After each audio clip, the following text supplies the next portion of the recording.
In just 47 seconds, the most powerful president in American history justified the most controversial military operation since Iraq. Donald Trump didn't hesitate. He didn't flinch. He revealed classified intelligence from Vladimir Putin that proved Nicolas Maduro wasn't just a dictator. He was running the largest narco-terrorist operation in the Western Hemisphere. Cameras captured every face in the Mar-a-Lago press room going pale. The entire White House press corps fell silent. What did Trump show them that made the impossible suddenly look inevitable? Standing at the gilded podium in his Florida estate, Trump's opening words cut through the January morning like a blade. The operation had concluded 3 hours earlier. Maduro was aboard the USS Gerald R. Ford, hands zip-tied, heading for New York to face federal charges. And the President of the United States was about to explain why he'd just invaded a sovereign nation without asking Congress for permission. At exactly 11:40 a.m., Trump walked into that room like a general reclaiming lost territory. His Navy suit was impeccable, red tie knotted tight, American flag pin catching the light. Behind him, blown up on a massive screen, was an aerial photograph of the Miraflores Palace in Caracas. Smoke still rising from 3 precision strikes. Quote, he began, his voice carrying that familiar mix of confidence and controlled rage. Quote, 1-1. The reporters erupted with questions, but Trump raised one hand, and somehow the chaos stopped. That's when he did something no one expected. He pulled out his phone, the one with the presidential seal case, audacious, and held it up for the cameras. At 4:29 a.m. this morning, I received a secure communication from President Putin. What he sent me. Game over for the cartels. 47 seconds of silence followed. Not a single camera clicked. The only sound was the air conditioning humming through Mar-a-Lago's ornate vents. Trump's eyes scanned the room, reading every face, measuring every reaction. His thumb moved across the phone screen, and suddenly the image on the screen behind him changed. It was a document. Cyrillic letters at the top, Russian intelligence classification markings. And in the center, bank transfer records showing $847 million moving from Venezuelan government accounts to 3 organizations the United States had designated as terrorist groups. Russia has been monitoring Maduro for 2 years, Trump continued, his voice dropping to that dangerous whisper he uses when he knows he's won. Quote 4. He paused. Let that sink in. Quote. Sci-5. But there was something Trump didn't say in that moment, something the American people wouldn't learn until much later. The intelligence Putin provided didn't just come from routine surveillance.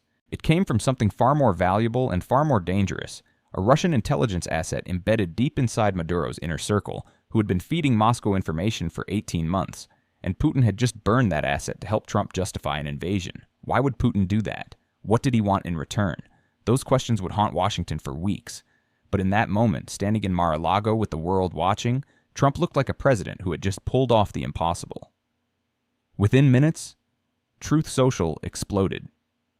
The hashtag Venezuela Liberated began trending worldwide, pushed by millions of Trump supporters who saw this as the ultimate vindication of America First foreign policy.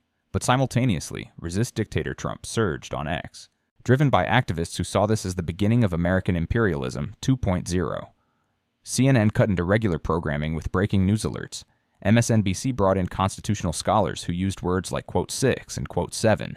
Fox News showed the aerial footage on loop, anchors barely hiding their satisfaction. And in Moscow, Vladimir Putin sat motionless like a chess grandmaster who already sees checkmate. Watching American cable news on 6 different screens in his Kremlin office. The tea in front of him had gone cold hours ago. He never drinks it anyway. It's just a psychological prop. His pale blue eyes tracked every reaction, every talking head, every senator rushing to microphones. A slight smirk crossed his face when Bernie Sanders appeared on MSNBC, red-faced and furious, demanding Trump's immediate impeachment for Putin's encrypted phone buzzed. He glanced at the message from his foreign minister Lavrov. American media in chaos. Congress divided. Sanders calling for impeachment. Timing was perfect. Putin typed back 3 words in Russian. As predicted. Because this wasn't improvisation. This was strategy. And Trump, whether he fully understood it or not, had just become part of a larger game Putin had been playing since the moment Trump won re-election. The Russian president leaned back in his leather chair, fingers drumming once on the desk, then stopping completely. a habit his intelligence officers recognized as a sign he was 3 moves ahead of everyone else. He pulled up a classified file on his computer, one Trump had never seen, one that detailed not just Maduro's cartel connections, but also Chinese intelligence operations throughout Latin America. Beijing had been quietly building influence in Venezuela for a decade, using Maduro as a puppet to challenge American hegemony. Putin knew this. He'd watched it happen, and now by helping Trump eliminate Maduro, he was simultaneously weakening China's position and creating a debt Trump would eventually have to repay. What would Putin ask for in return? A softer stance on Ukraine peace negotiations? Reduced NATO presence in Eastern Europe? Access to Venezuelan oil fields once American companies moved in? The possibilities were endless, and Putin had always been patient about collecting debts. Back in Washington, the reaction was exactly what Trump expected, and exactly what Putin had calculated. At 12:17 p.m., House Speaker Hakeem Jeffries called an emergency press conference on the Capitol steps, his face flushed with barely controlled anger, veins visible on his neck. The president does not have the constitutional authority to invade a sovereign nation without congressional approval, Jeffries stated, his voice shaking slightly. This is not a counterterrorism operation. This is regime change. This is exactly what our founders feared. An executive acting like a king. Behind him, Democratic leadership nodded in unified outrage, already drafting articles of impeachment for the 3rd time in Trump's political career. But across the Capitol, in the Senate Republican caucus room, the mood was entirely different. Senator Ted Cruz stood at a podium grinning like he'd just won the lottery. President Trump did what weak leaders refused to do for decades. He eliminated a narco-terrorist dictator who was poisoning our communities with fentanyl and destabilizing our hemisphere. This isn't imperialism. This is protection. And if Democrats want to impeach a president for defending American lives, let them try. The constitutional crisis was building by the minute. By 1:34 p.m., 3 separate lawsuits had been filed challenging the operation's legality. The ACLU, a coalition of progressive groups, and surprisingly the libertarian Cato Institute all argued Trump had violated the War Powers Act. But Trump's Justice Department, led by lawyers who'd spent months preparing for exactly this scenario, fired back with a 47-page legal brief arguing the operation qualified as a counterterrorism action under existing authorizations, not a declaration of war requiring congressional approval. And that's when Trump played his second card. At 2:08 p.m., Attorney General Pam Bondi walked into the Justice Department press briefing room carrying a leather folder stamped with classification markings. Her face was serious, professional, but her eyes held something else. Satisfaction. She opened the folder and pulled out a single photograph, holding it up for the cameras. It showed Maduro shaking hands with a man identified as Abu Khalil, a Hezbollah commander responsible for 3 attacks on American interests in the Middle East. This photograph was taken in Caracas 7 months ago, Bondi stated, her southern accent cutting through the camera clicks. It was provided to us through intelligence cooperation with a foreign ally. She didn't say Russia, but everyone knew. Quote 16. She laid out 6 more photographs, each one more damaging than the last. Maduro meeting with FARC commanders, Venezuelan military officers loading unmarked planes with what intelligence suggested was cocaine, bank statements showing payments to shell companies linked to Iranian Revolutionary Guard operations. The evidence kept coming, relentless, coordinated, devastating. In the White House Situation Room, Trump watched Bondi's briefing on a secure feed, surrounded by his national security team. CIA Director John Ratcliffe sat to his right, holding the original Russian intelligence file that had started everything. National Security Advisor Mike Waltz reviewed satellite imagery showing Venezuelan military bases that had been destroyed in the operation. And on a secure video feed from the USS Gerald R. Ford, they could see Maduro in a detention cell, head in his hands, the weight of his collapsed regime visible in every slumped shoulder. "He's talking," Ratcliffe said quietly, his Texas accent somehow making the words more ominous. Maduro's already giving up his network. Cartel connections, Chinese intelligence contacts, Iranian weapons deals, everything. He knows his only chance of avoiding a supermax prison is cooperation. Trump nodded, but his mind was already 3 moves ahead. He pulled out his phone and opened a secure messaging app. The recipient, Vladimir Putin. The message was simple. It's done. Next, we talk about what comes after. He hit send and watched the encryption indicators confirm delivery to Moscow. Putin's response came back in 43 seconds. Quote 20. But the world was watching. Every second of it. At 3:15 p.m., protests erupted in 14 countries. In Caracas, Maduro supporters, And there were still thousands despite everything, clashed with police in the streets, burning American flags, chanting anti-imperialist slogans that echoed from Cold War playbooks. In Mexico City, leftist groups marched on the American embassy. In Brasilia, the Brazilian president gave a carefully worded statement expressing, quote, 21, quote, while privately thanking God someone had finally dealt with the Maduro problem.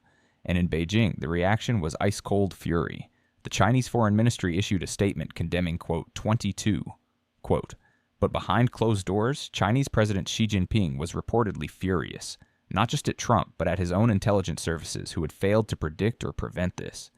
Venezuela had been China's gateway to challenging American dominance in Latin America. And in one pre-dawn operation, Trump had kicked that door shut. The geopolitical chessboard was shifting in real time, and Putin was loving every second of it. Every minute America and China fought over Venezuela was a minute neither was focused on Ukraine, or Lamar Spacemostovdi, Brest Naur on Russian energy dominance in Europe, on Moscow's growing influence in Africa and the Middle East. Putin had sacrificed one intelligence asset and shared one classified file, and in return he'd potentially reshaped the global balance of power. By 4:47 p.m., the first major Republican broke ranks. Outgoing Georgia Congresswoman Marjorie Taylor Greene, once Trump's most loyal ally until their spectacular falling out months earlier, posted on X with a facepalm emoji, Kostitgatsa, quote, 23 thirds. The sarcasm was obvious. The betrayal was complete. Trump's response came 12 minutes later, also on social media. Some people don't understand strength. They mistake caution for wisdom. History will remember who stood for America and who stood for nothing. The party fracture was beginning to show. While Cruz, Senator Tom Cotton, and most of the MAGA wing rallied behind Trump, traditional conservatives, the ones who still quoted the Constitution and worried about executive overreach, started expressing quiet concerns. This wasn't about whether Maduro deserved to be removed. It was about whether one man, even a president, should have the power to order an invasion on his own authority. Trump's legal counsel anticipated this. They'd wargamed every scenario, every constitutional challenge, every political attack, and they had an answer for all of it. Speed. The operation was over before Congress could react. Maduro was in custody before the War Powers Act's 60-day clock even started ticking. The evidence was so overwhelming that opposing Trump meant defending a narco-terrorist dictator. Politically, legally, strategically, Trump had boxed everyone in. At 6:12 p.m., Trump made his second media appearance of the day, this time aboard Air Force One as he flew back to Washington. The pool reporters crammed into the press section watched as the president walked back from his private cabin, phone in hand, that familiar confidence radiating from every gesture. "Don't ask me who's in charge of Venezuela," he said before anyone could even ask the question, "because I'll give you an answer, and it'll be very controversial." A reporter from NBC tried anyway. "Mr. President, who is governing Venezuela right now?" Trump's smile was slow, calculated, dangerous. Quote, 28. He let that hang in the air for 3 long seconds. Quote, 29, meaning Venezuelan Vice President Delcy Rodriguez, who had assumed acting presidential authority the moment Maduro was captured. Quote, 30. Another reporter from The Atlantic pushed back. No 3, quote, no 31, no 3, quote, 32. Trump cut her off, his voice sharp. The questions kept coming, but Trump was in his element now, combative, confident, completely in control of the narrative. And then came the question that changed everything. A reporter from Fox News, carefully reading from prepared notes, likely fed to him by Trump's team, asked, "Mr. President, what role did Russia play in providing the intelligence that made this operation possible?" Trump's eyes lit up. This was the moment he'd been waiting for. "President Putin and I don't agree on everything. You know that.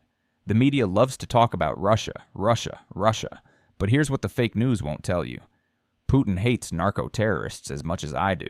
He hates what they do to societies. And when he had intelligence that could save American lives, he shared it. That's called cooperation. That's called 2 leaders putting aside differences to fight a common enemy."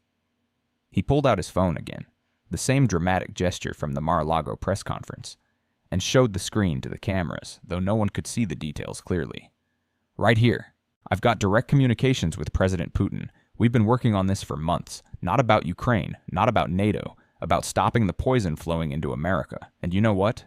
It worked." The reporters went wild. Questions about collusion, about quid pro quo, about what Trump promised Putin in return.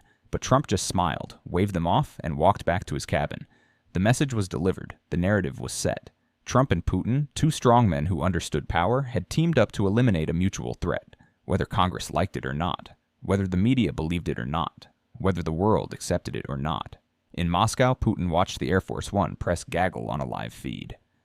His expression never changed, but those who worked closely with him would recognize the subtle satisfaction in his eyes. Trump had just publicly acknowledged Russian assistance,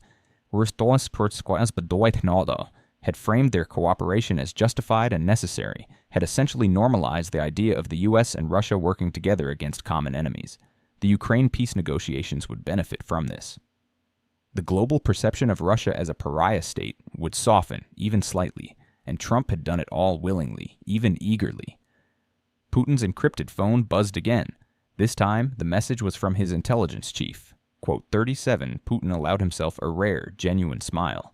The American people, despite all the media outrage and congressional theater, supported strength. They supported results. And Trump had given them both. By Sunday evening, as Maduro's plane prepared to land at Stewart International Airport in New York's Hudson Valley, the full scope of what had happened was becoming clear. This wasn't just a military operation, it was a recalibration of American foreign policy. It was a message to every dictator, every cartel, every terrorist organization that believed American power had waned. That era was over. And it was a signal to allies and adversaries alike that Trump was willing to act unilaterally when he believed American interests demanded it. The legal battles would continue for months. The impeachment articles would be drafted and probably voted on in the House. The international condemnation would flow from the United Nations and half the world's capitals. But none of it would change the fundamental reality. Maduro was in American custody. His regime had collapsed, and Trump had pulled off an operation most presidents wouldn't have dared to attempt. And somewhere in the Kremlin, Vladimir Putin was already planning his next move, already calculating how to leverage Trump's boldness, already seeing opportunities others couldn't imagine, because that's what grandmasters do. They don't just play the board in front of them. They play the board 3 games from now. The truth is, sometimes the strongest weapon isn't an army or an agency. It's intelligence, shared at the right moment, between leaders who understand that power isn't about following rules. It's about knowing when to break them.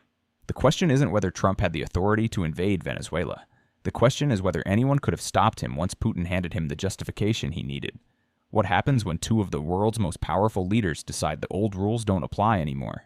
You get a pre-dawn raid on Caracas, a dictator in handcuffs, and a global order that just shifted on its axis. Whether that's liberation or imperialism depends on which side of history you're standing on. But one thing is certain. The world just learned that Trump doesn't ask for permission, and Putin is perfectly willing to help him avoid asking. If this story shattered illusions about executive power and international cooperation, don't just watch. Like, Barcenos Recyc, share, and subscribe to this channel where weak leaders get exposed and strong ones get analyzed. Hit the bell, because the next operation Trump and Putin coordinate might be closer to home than you think. What would you do if you were in Congress right now? Would you support this operation or vote to impeach? Drop a comment below. This dramatized story is inspired by real events and public figures. All dialogue and incidents are fictionalized for commentary and educational purposes. This is not intended to defame, but to explore themes of power, truth, and accountability in an era where traditional limitations on executive authority are being tested in unprecedented ways.